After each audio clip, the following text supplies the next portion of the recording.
Hi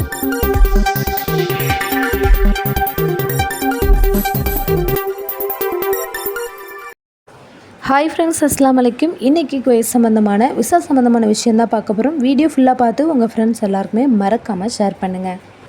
குவைத்தில் வீட்டு பணியாளர்களை தனியார் துறைக்கு மாற்றுறதுக்கான விதிகள் கடுமையாக்கப்பட்டிருக்கிறதாகவும், வீட்டு பணியாளர்கள் தப்பியோடுறதுல குவைத்து நாட்டவர்கள் எடை போடுறாங்க. இதனால் இந்த ஒழுங்கு வழிமுறைகளுக்கு பல நடவடிக்கை எடுக்கிறதா தெரிவிச்சிருக்காங்க. வீட்டு பணியாளர்கள் தொடர்பான 3 ஒப்பந்தங்கள் சமீபத்தில் அமலுக்கு வந்திருக்கிறதா தெரிவிச்சிருக்கிறாங்க. வீட்டு பணியாளர்களுக்கும் தனியார் துறைக்கும் இடையே கிட்டத்தட்ட பல ஒப்பந்தங்கள் பேச்சுவார்த்தைகளும் நடைபெற்றுருக்கிறதா தகவலில் வெளியாயிருக்கு. வீட்டு பணியாளர்களை தனியார் துறைக்கு இடமாற்றம் செய்கிறதுக்கான விதிகளையும் வெளியிட்டிருக்கிறாங்க.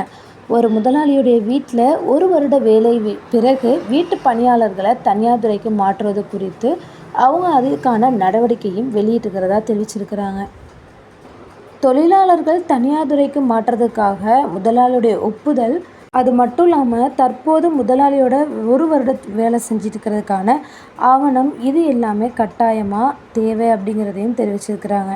குவைத்து குடிமக்கள் வீட்டு பணியாளர்கள் தப்பிக்கிறத பற்றிய கருத்து என்ன சொல்லியிருக்காங்க அப்படின்னா, சிலர் முதலாளியுடைய நடத்தையினாலேயும் அவங்க சில நேரம் டார்ச்சர் செய்கிறாங்க, ஒர்க் டார்ச்சர், இல்லை பிடிக்காமல் போகிறனால தப்பிச்சு போகிறதாகவும், இல்லை அப்படின்னா அவங்களுடைய வேறு ஒரு இடத்த தேடி நல்ல ஒரு வேலைக்கு போகிறதுக்கான ஒரு வழியை தேடிக்கிறதுக்காகவோ, இல்லை நாட்டிற்கு செல்கிறதுக்காகவோ, இந்த மாதிரி சில காரணங்களால் தான் அவங்க தப்பித்து ஓடுறாங்க அப்படின்னு சொல்லியிருக்காங்க.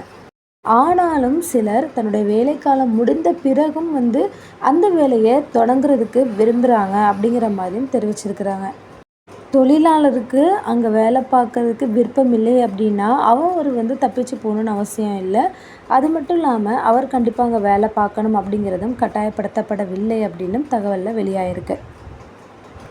அடுத்த முக்கியமான தகவல் என்னன்னு பார்த்தீங்கன்னா, பெற்றோர் ஸ்பான்சர்ஷிப்புக்கான குடியிருப்பு கட்டண விசா உயர்வடைஞ்சிருக்கு அப்படின்னு சொல்லியிருக்காங்க. மேலும் உயர்த்துறதுக்கு பரிசீலிக்கப்படுறதாகவும் தகவல் வெளியாயிருக்கு. தந்தை இல்லை அப்படின்னா அம்மா ஆகியோருடைய வசிப்பிடத்தை 22வது பிரிவு கொண்டாங்க அப்படின்னா அவங்க ஸ்பான்சருக்கு மாற்றும் பொழுது இந்த கட்டணங்கள்லாம் பொருந்தும் அப்படின்னு தகவலில் வெளியாயிருக்கு. பிரிவு 22க்கு கீழே விசா கட்டணம் புதுப்பிக்கிறதுக்கு 10 தினார் மட்டும்தான் இருந்தது. இதுக்கு நேர்மாறாக இப்போது தாய் இல்லைனா தந்தைக்கான குடும்பம் சார்ந்த விசாவிற்கான கட்டணம் 250 தினார் அப்படின்னு தெரிவிச்சிருக்காங்க.